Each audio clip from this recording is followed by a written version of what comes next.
तो क्या हाल है। आज का हम लोग का टॉपिक है, आप सबने थंबनेल देखा होगा, हम लोग आज डिस्कस करेंगे sweetest love I do not go, जो आपका पोइट्री सेक्शन का जो चैप्टर नंबर 1 है, इसके इम्पॉर्टेंट क्वेश्चन को डिस्कस करने वाले हैं। किसको?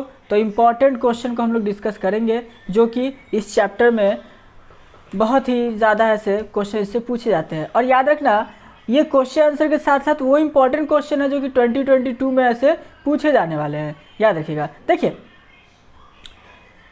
एक बात आप ध्यान में रखना, जितने भी आपके पोइट्री सेक्शन के होंगे चैप्टर, जितने भी आपके पोइट्री सेक्शन के चैप्टर होंगे ना, उससे आपको सीधा सीधा क्वेश्चन आंसर पूछने वाला नहीं है।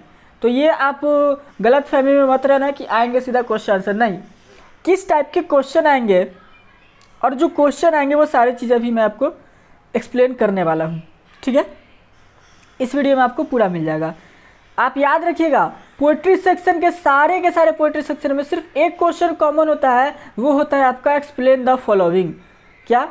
Explain the following. तो ये आपको ज़्यादा इंपॉर्टेंट है, जो कि सीधा 4 से 5 नंबर में पूछता है, एक्सप्लेन द फॉलोइंग। और sweetest love I do not go एक ऐसा चैप्टर है कि इससे ज़्यादा, इससे आपको ऐसे ऑप्शन देता ही देता है। तो आप इसको ध्यान में रखेंगे। अभी इसको ऐसे डिस्कस करते हैं। आपने इसकी समरी देख चुकी होगी, समरी मैंने पिछली वीडियो में बता दी थी, तो समरी मैं अभी आपको इसको डिस्कस करने वाला नहीं हूँ। समरी मैंने इसका बता दिया था, और उसके साथ साथ समरी के साथ साथ इसका ऐसे पूरा चैप्टर का explanation, line by line explanation बताया था, ना कि ऐसे सिर्फ ऐसे chapter line by line explain करके बताया था। तो अगर वो लाइन बाय लाइन आप लोग का एक्सप्लेनेशन याद होगा, तो आप लोग का पूरा जो इसमें अभी जो चले गए हम लोग, जो क्वेश्चन जो एक्सप्लेन द फ्लोइंग पढ़ेंगे, वो आपको समझ में आ जाएगा, वो आप ऐसे खुद से बना लोगे, ठीक है।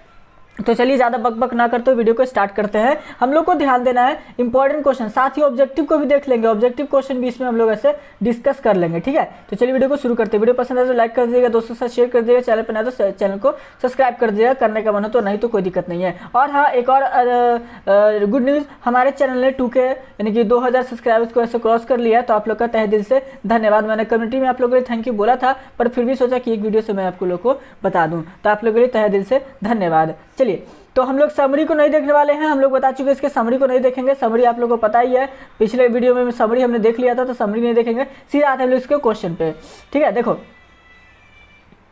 क्वेश्चन पहला जो कहता है, आंसर भी साथ में इसका लिखा हुआ है, तो इसके लिए आप ऐसे तैयार रहेंगे। देखिए, कहता है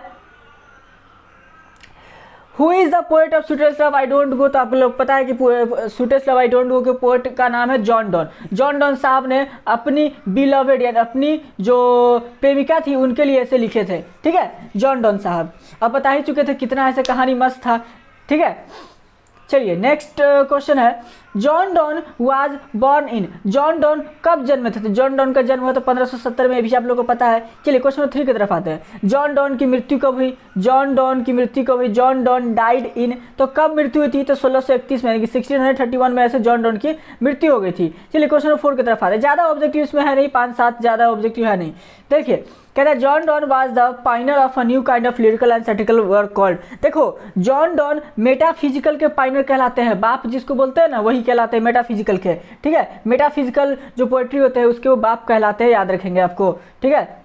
चलिए, नेक्स्ट कहने का मतलब क्वेश्चन नंबर 5 देखते हैं। कहता है the poet intends to go on longer journey then. Poet क्या चाहता था? किससे ज़्यादा लंबा जर्नी वो चाहता था? अर्थ से, मून से, या सन से, एथलीट से। तो लोगों को पता है कि जो पोएट ने कंपेयर किया जर्नी, वो सन से किया है। पूरे में सन आपको मिला होगा क्वेश्चन नंबर 5 में, तो ये आप ऐसे सन पर टिक करेंगे। चलिए, और अगर आपका sweetest love I do not go से कोई क्वेश्चन आया तो ऑब्जेक्टिव टाइप, तो आपसे पूछेगा sweetest love I do not go के राइटर का नाम बताइए। Sweetest love I do not go के राइटर का नाम बताइए, पहला क्वेश्चन, ठीक है। जॉन डॉन का जन्म कब हुआ? जॉन डॉन की मृत्यु कब हुई? यही आपसे पूछेगा अगर इस चैप्टर से क्वेश्चन पूछता है तो, क्योंकि इस चैप्टर से आप लोग का ज्यादा क्वेश्चन पूछता है, एक्सप्लेन द फॉलोइंग वर्ड्स, ठीक है। चलिए, क्वेश्चन आते हैं 6 की तरफ। 6 कहता है, ध्यान से देखिएगा, मैंस पावर इज। मैंस का पावर क्या है? तो बता चुके हैं कि man's power is very feeble and weak. Chapter जब एक्सप्लेन किया था तो आप लोग हल्का सा भी याद होगा, तो ये मैंने आपको बताया था, मैन का पावर बहुत ज़्यादा ऐसे वीक है। चलिए, क्वेश्चन बात हम लोग 7 की तरफ। 7 कहता है whom the poet love so intensely that he wants to come back soon. Poet किसको इंटेंसली बहुत ज़्यादा ऐसे प्यार करता था, जिसके लिए वो ऐसे बहुत जल्दी ऐसे लौटना चाहता था। तो किसके लिए? अपने ऐसे बिलवड के लिए, अपनी प्रेमिका के लिए। तो थे हो जाएगा सी। चलिए, तो यहाँ पर जो है ऑब्जेक्टिव टाइप कंप्लीट हो गया। ठीक है, ऑब्जेक्टिव हम लोग का कंप्लीट होता है। चलिए अब हम लोग देखते हैं सब्जेक्टिव की तरफ, जो कि सब्जेक्टिव काफ़ी इंपॉर्टेंट में से एक है। आप लोग को सिर्फ एक्सप्लेन द फ्लोइंग समझ लेना है, उसके बाद ऐसे आपको ऐसे खुद से बनाने की कोशिश करनी है। चलिए, तो यहाँ पर जो है आंसर द फ्लोइंग क्वेश्चन, ये बुक का ही है, जो आपको बुक का आंसर द फ्लोइंग क्वेश्चन है, 2 कॉपी वही बुक का है। तो इसको ऐसे आप लोग ऐसे पढ़ लीजिए, एक एक लाइन का सारा आंसर है, सारे के सारे मैं जल्दी से एक्सप्लेन कर देता हूँ। पहला क्वेश्चन, पहले क्वेश्चन पढ़ लीजिए, फिर मैं नीचे आंसर बता दूंगा। पहला क्वेश्चन कहता है, why does the poet want to go away from his beloved? Poet क्यों अपनी पत्नी से दूर जाना चाहता था? ठीक है, क्वेश्चन तो ये वैसे गलत है, क्योंकि वो जाना नहीं चाहता था, जबरदस्ती वो जाना नहीं चाहता था, लेकिन उसको घूमने का शौक था, तो ये जाना भी चाहता था। ठीक है, चलिए पहला क्वेश्चन का आंसर हम लोग देखते हैं। तो कहता है, poet wants to go away from his beloved because death is certain, he wants to amuse himself. देखो, वो खुद को ऐसे निराश भी नहीं करना चाहता, वो जिंदगी जीना चाहता था, इसलिए ऐसे वो क्या करना चाहता था कि वो ऐसे अपनी बिलवड से दूर जाना चाहता था, क्योंकि वो जानता था कि मौत तो भाई निश्चित है, मरना ही मरना, तो क्यों ना ऐसे जिंदगी जी करके मरा जाए।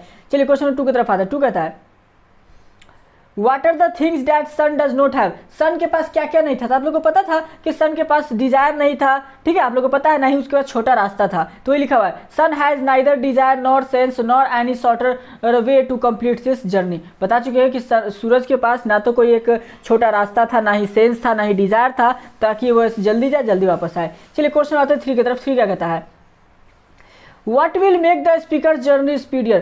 स्पीकर के जर्नी को स्पीडियर कौन बना दिया है? तो more wings and motive will make the speaker journey speedier, मतलब कि जो प्रेमिका का जो प्यार है, ठीक है, और जो डिज़ायर है, मोटिव है कि प्रेमिका से आकर मुझे मिलना है, वो सारी चीज़ें स्पीडियर बनाता है किसके? स्पीकर के जर्नी को। वैसे तो ये सारी चीज़ें अगर बोला है तो मक्खन लगाने वाला है, क्योंकि अगर तुमको घूमने ही जाना है या कहीं जाना ही है तो अपनी बिलवड को लेकर जाओ, उसको क्यों नहीं लेके गया? ठीक है, तो ये सारी चीज़ें मक्खन लगाने की चीज़ें हैं। चलिए खैर देखते हैं आगे। नेक्स्ट कहता है, what makes man's power feeble? Man के पावर को फीबल यानी कि कमजोर कौन बनाता है? तो मैन के पावर को जो फीबल कर देता है वो होता है उसका भाग्य, फॉर्च्यून। ठीक है, तो लिखे हुआ है, man's dependence on fortune makes his power feeble. जो आदमी भाग्य के सहारे बैठ जाता है, उसका जो पावर होता है वो कमजोर होता है, याद रखिएगा। चलिए क्वेश्चन 5 की तरफ आते हैं। तो 5 कहता है, ये सारे एक एक लाइन का, अगर आप लोग ने मेरी कहानी जो मैंने एक्सप्लेन की थी लाइन बाय लाइन, वो आपको याद भी होगा तो ये सारा खुद से बना सकते हैं। अगर नहीं याद होगा तो इसकी ऐसे आप लोग को PDF सेंड कर दी जाएगी, आप ऐसे मैसेज कर देना। कहता है, how does the beloved waste the speaker's life? कैसे बिलवड ऐसे स्पीकर्स के लाइफ को ऐसे वेस्ट कर रहा है? चलिए आंसर कहता है, sighing and weeping takes the speaker soul away from his life blood decay. देखिए, जो बिलवड है, उसकी जो प्रेमिका है, वो जब रो रही है, विलाप कर रही है, तो ये सब देख करके जो स्पीकर है बोलने, यानी कि जो पोएट है, जॉन डॉन साहब है, उसका ऐसे आत्मा उससे दूर जा रही, लग रहा है कि तुम मत रो, मैं ऐसे मर जाऊंगा, ऐसा ऐसे उसको फीलिंग हो रहा है। तो इसीलिए जो आपसे यहाँ क्वेश्चन पूछा गया कि how does the beloved waste the speaker's life, मतलब कि कैसे, सॉरी क्वेश्चन नंबर 6 का मैंने 5 का आंसर बता दिया, सॉरी। तो क्वेश्चन 5 का आंसर देखिए, एक्सट्रीमली सॉरी, पहले 5 का देख लीजिए। कहता है, how do seeing and weeping affect the speaker? कैसे ऐसे जो रो विलाप कर रही थी, कैसे इफेक्ट करता है स्पीकर को? तो कैसे इफेक्ट करता है आप लोगों को पता ही है कि लगता है कि मेरा ऐसे आत्मा यानी कि सोल, जो भी थोड़ा देर पहले बताया, वो उसके लाइफ से ऐसे दूर जा रहा है, ये ऐसे खुद स्पीकर ने कहा था। चलिए क्वेश्चन आते हैं 6 की तरफ। 6 कहता है, how does the beloved waste the speaker's life? कैसे ऐसे बिलवड स्पीकर के लाइफ को वेस्ट कर रही है? तो मैंने ऊपर नीचे क्वेश्चन कर दिया था, इसके लिए एक्सट्रीमली सॉरी, अभी मैंने सही किया था। देखिए कहता है, the beloved waste the speaker's life by taking the best of our him. देखिए, क्योंकि बिलवड रो रही थी, तो कुछ घंटे तो जाएंगे उसको चुप कराने में, उसको आंसू पोंछने में, उसको दुलार प्यार करने में, उसको शांत कराने में, उसके बाद ना हो जाएगा। हाँ, तो यही चीज़ कह रहा है कि वो वेस्ट कैसे किया? तो वेस्ट ऐसे किया कि उसका जो टाइम था, बेस्ट आवर टाइम था निकलने के लिए, वो उसका ऐसे बर्बाद कर दिया। तो इसलिए ऐसे वेस्ट किया है बिलवड ने स्पीकर के लाइफ को। चलिए क्वेश्चन आते 7 की तरफ। 7 कहता है, in what way will the lovers remain United? किस अवस्था में जो प्रेमी जो रहता है वो हमेशा यूनाइटेड रहेंगे? तो कैसे? The lovers will remain United by keeping one another, एक दूसरे के साथ रहकर एक दूसरे के पास में रहकर नहीं, एक दूसरे के साथ रहकर। दूर भी है तो कोई बात नहीं, फीलिंग तो एक दूसरे से मैच कर रही है, तो याद रखेंगे। तो ये था हमारा जो क्वेश्चन आंसर का था सेशन, वो हम लोग का कंप्लीट हो गया। आई होप कि इसमें कोई डाउट ना हो, कोई डाउट रहेगा तो नीचे कमेंट करके पूछ लेना, सारे क्वेश्चन एक्सप्लेन कर दिया जाएगा, कोई दिक्कत नहीं है। चलिए क्वेश्चन आते हैं हम लोग अब। यहाँ से जो मेन है, जो आपका लॉन्ग लिखा हुआ है, यही आपका मेन क्वेश्चन है। यही चीज़ से आपका क्वेश्चन में ज़्यादातर पूछा जाता है। क्या? तो देख सकते हैं, read the flowing lines carefully, उसके बाद एक्सप्लेन कीजिए। यही चीज़ आपसे ऐसे पूछेगा, और जो कि मैंने अच्छे से आपको एक्सप्लेन कर दिया है, कर रखा है आपको किस चीज़ में, तो मैंने आपको ये सारी चीज़ें एक्सप्लेन कर रखा है। लाइन बाय लाइन जो मैंने चैप्टर एक्सप्लेन करा था उसमें ये एक्सप्लेन की हुई है। तो चलिए फिर देखते हैं पहला क्वेश्चन क्या कहता है।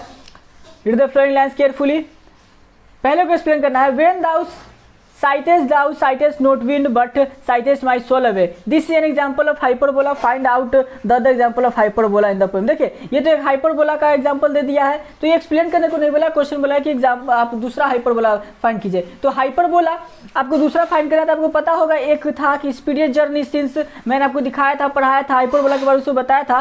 तो देखिए दूसरा हाइपरबोला आपके जो पोएम में है वो यही लिखा है, speedier journey since I take more wings and I spurs than he. ठीक है, चलिए write a note on the use of hyperbola in the poem. देखो अब हाइपरबोला का यूज क्या हुआ है पोएम में, उस पर ऐसे आपको नोट लिखना है। तो मैं ऐसे आपको पिछली बार भी हाइपरबोला के बताया था, चलो इस बार फिर देख लो एक बार। कहता है in this poem sun and wind have been used as symbol of hyperbole, जो कि दो ही चीज़ था इसमें, मैंने पिछली बार भी बोला हुआ है, सन और यानी कि सूरज और हवा ही है जो हाइपरबोल की तरफ से यूज़ किया गया है। To provide a leeway to poet's feeling, ऐसा क्यों यूज़ किया गया? तो पोएट के फीलिंग को लीवे भारी दिखाने के लिए, उसका जो डिजायर है अपने पत्नी के लिए, अपने जो प्रेमिका के लिए, वो दिखाने के लिए। Poet has deeply use the hyperboles to portray the emotions, poet ने इसलिए ऐसा यूज़ किया ताकि इमोशन को ऐसे वो बिल्ड कर सके, ताकि ऐसे टचिंग हो जाए, उसके हार्ट को टच करे। ठीक है, ये सारी चीज़ें था, तो ये चीज़ उसमें लिखा हुआ, आप इसको पढ़ लेना। In the poem sun and wind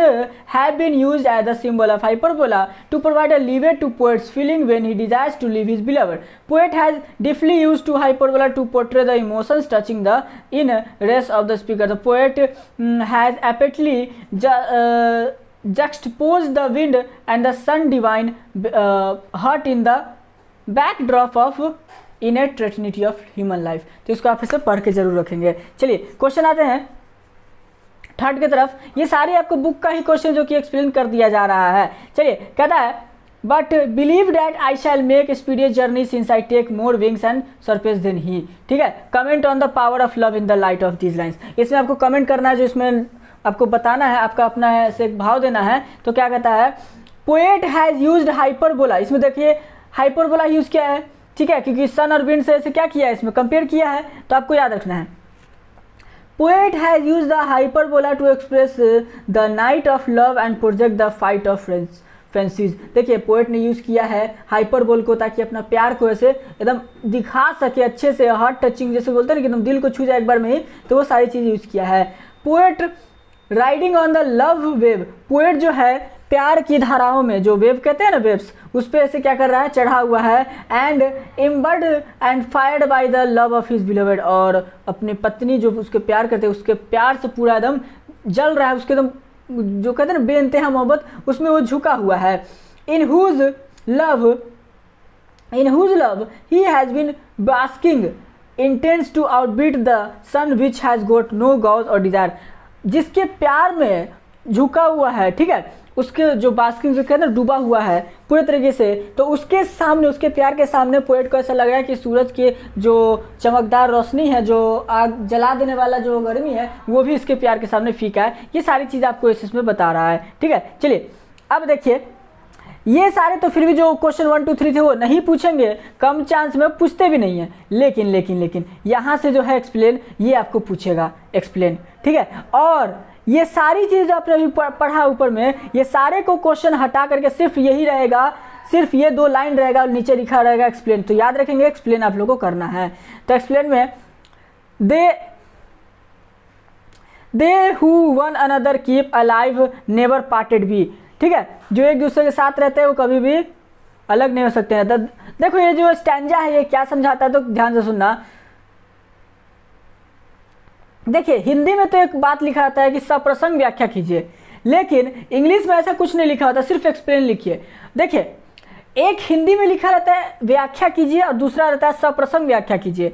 तो हिंदी में अगर व्याख्या कीजिए तो सिंपल सा जो लाइन है उसी को ऐसे आप अपने शब्दों में समझा दीजिए, और अगर सप्रसंग व्याख्या कीजिए लिखा रहा तो समझिएगा कि आपको उसका किस चैप्टर से, वो किस क्लास का आपका ऐसे मतलब कि पोएम है या क्या है, वो आपको पूरा लिखना होगा। जैसे कि मान लीजिए कोई यही लाइन दिया तो हिंदी में रहता तो लिखेंगे, हिंदी में रहता लिखेंगे यह लाइन हमारी 12वीं की हिंदी की पुस्तक रेनबो से ली गई है, जिसके कि लेखक हैं जॉन डॉन साहब, और वो इस लाइन के द्वारा कहना चाहते हैं। ये सारी चीज़ें आपको ऐसे लिखनी पड़ेगी। अगर वो हिंदी में अगर लिखा रहा है सप्रसंग व्याख्या तो आपको ऐसे लिखना होगा, लेकिन इंग्लिश में ऐसा कुछ लिखता नहीं है, सिर्फ एक्सप्लेन द फ्लोइंग एक्सप्लेन। तो आपको अगर ऐसा लिखा तो आपको जो हिंदी में सप्रसंग व्याख्या होता है वही चीज़ आप लोग लिखना है कि दिस स्टैंजा इज, हम लोग का किसके बुक से है, रेनबो बुक से है, take out from the rainbow book and it's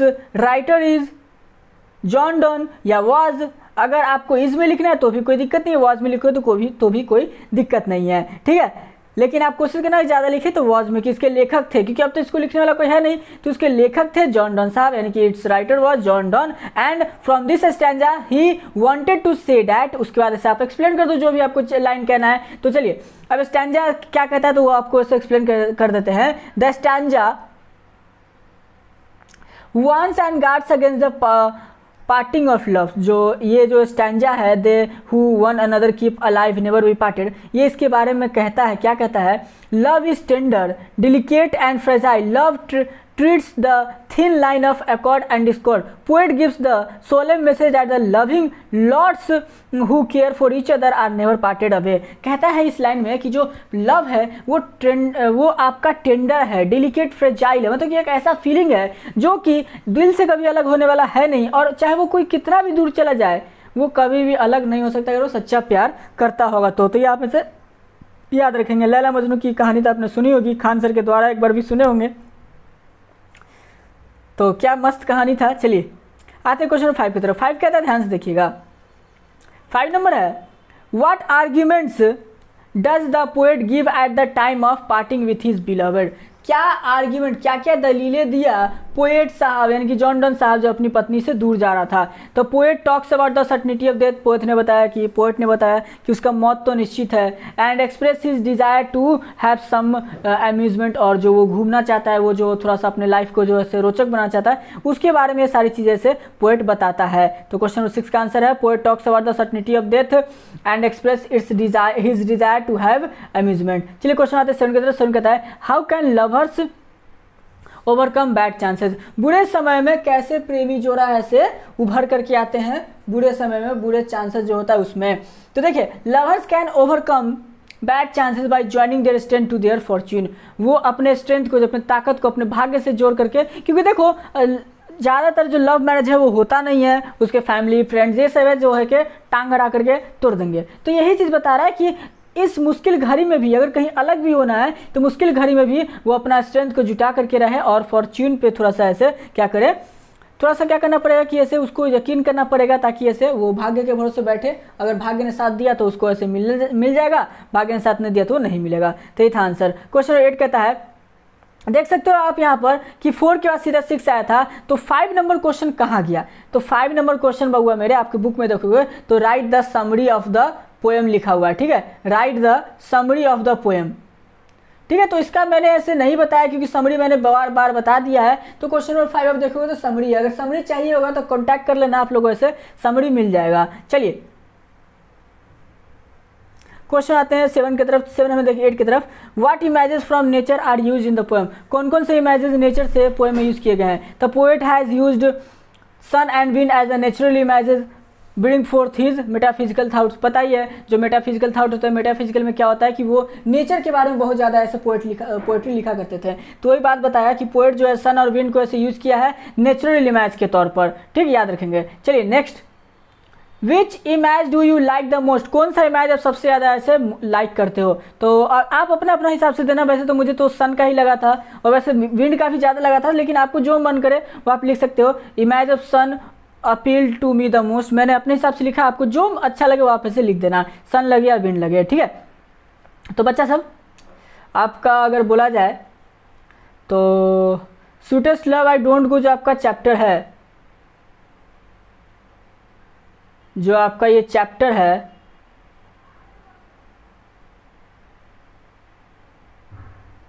complete हो गया, ठीक है। ये आपका चैप्टर कंप्लीट होता है, इसमें अब आपका कुछ भी नहीं बचा है। आपका चैप्टर को अगर देखा जाए तो लाइन बाय लाइन एक्सप्लेन हो चुका, एक्सप्लेन कर दिया गया है, शॉर्ट समरी बता दी गई है, ऑब्जेक्टिव हो गया और सब्जेक्टिव भी हो गया। तो चैप्टर आपका कंप्लीट। नेक्स्ट चैप्टर हम लोग जल्द ही स्टार्ट करेंगे। तो यहाँ तक में और कोई आपको कोई डाउट होगा चैप्टर में तो प्लीज़ हमें आस्क कर लेना, कोई भी हमसे क्वेश्चन पूछ लेना, नीचे कमेंट में पूछ लेना, या तो इंस्टाग्राम पर पूछ लेना या तो ऐसे टेलीग्राम पर पूछ लेना, जहाँ भी आपको पूछना हो जरूर से जरूर ऐसे पूछ लेना, आप लोगों से पूरी मदद की जाएगी। आई होप कि आप लोग वीडियो पसंद आया होगा। वीडियो पसंद आया तो प्लीज़ एक लाइक करके जाइएगा, चैनल को सब्सक्राइब कर दीजिएगा, दोस्तों के साथ शेयर कीजिए। जितना से ज़्यादा आप लोग इस चैनल को सब्सक्राइब करोगे उतना ज़्यादा हमें भी बेनिफिट होगा, हमें वीडियो बनाने का मोटिव मिलेगा। तो चलिए मिलते हैं नेक्स्ट वीडियो में।